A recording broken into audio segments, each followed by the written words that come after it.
વડોદરા જિલ્લાના ડીસર તાલુકામાં એક મોટો ઓનલાઈન છેતરપિંડીનો બનાવ સામે આવ્યો છે, જેમાં ભોગ બનનાર સચિન કુમાર પાસેથી ટેલિગ્રામના માધ્યમથી રૂપિયા કમાવાની લાલચ આપી 3 તબક્કામાં કુલ ₹45,000ના SBI ખાતામાં અજાણ્યા વ્યક્તિ દ્વારા ટ્રાન્સફર કરાવી લેવામાં આવ્યા હતા। ભોગ બનનારીએ તરત જ ડીસર પોલીસ સ્ટેશનમાં ફરિયાદ નોંધાવી, જેના આધારે પોલીસે અજાણ્યા મોબાઈલ અને વોટ્સએપ નંબર સામે ગુનો નોંધ્યો છે અને વધુ તપાસ માટે કિસ્સો સાયબર સેલને સોંપી દીધો છે। વધતા ઓનલાઈન ફ્રોડના કારણે પોલીસે જાહેર જનતાને આ બાબતમાં સાવચેત રહેવા માટે અપીલ કરી છે।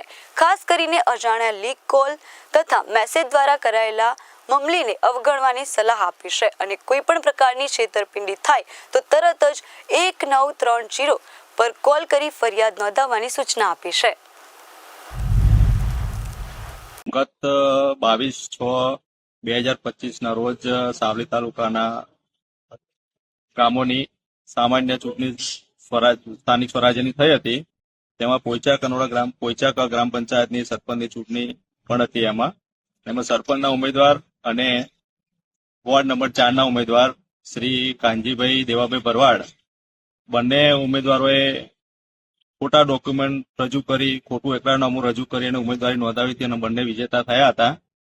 તે બાબતે મેં તાલુકા પંચાયત ટીડીઓ તાલુકા વિકાસ અધિકારી સાહેબને અરજી કરી હતી બંનેના ગેરલાયક ઠેરવવા માટે।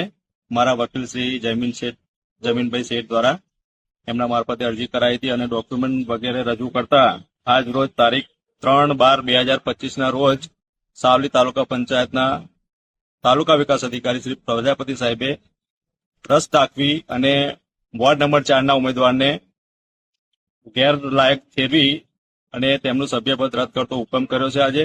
અને બીજી પણ એક મારી અરજી જે સરપંચની છે ખોટા ડોક્યુમેન્ટની, એનો પણ મને સચોટ નિર્ણય મળશે એવું મને લાગી રહ્યું છે।